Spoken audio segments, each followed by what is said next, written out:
আমার মতো কে কে আছেন যারা আনারস কাটার ঝামেলার জন্য আনারস খেতে চান না? আমি একটা টেকনিক অ্যাপ্লাই করেছি যেটা অনেকে জানেন বা অনেকে জানেন না, অথবা অনেকে জেনেও করেন না। চলুন শেয়ার করি। আমি আনারসগুলো নিয়েছি মূলত একটা ভ্যান থেকে। ওনাকে বললাম এগুলো ছিলে প্যাকেট করে দেন। উনি সুন্দরভাবে 2টা আনারস ছিলে প্যাকেট করে দিয়েছে। শুধুমাত্র 2টা আনারসের জন্য 10 টাকা তিনি এক্সট্রা নিয়েছে। বাসায় আনার পর জাস্ট লবণ দিয়ে ভালোভাবে ওয়াশ করে পিস করে নিয়েছি। এখন থেকে আনারস খাওয়াটা হয়তো আর মিস হবে না। আপনারা যারা আমার মতো অলস, এই ট্রিক্সটা তাদের জন্য। আমি এইভাবে পিস করে সার্ভ করে দিয়েছি। আপনারা চাইলে আপনাদের মতো করে ছোট বড় যে কোনো সাইজের পিস করে নিতে পারেন।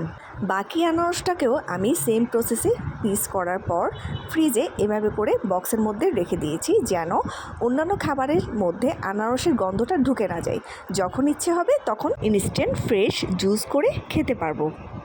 যে কোনো ফ্রুট সালাদ অথবা ডেজার্টে এটা আপনারা ইনস্ট্যান্ট ব্যবহার করতে পারবেন। বেশ কয়েকদিন ভালো থাকবে। ধন্যবাদ সবাইকে।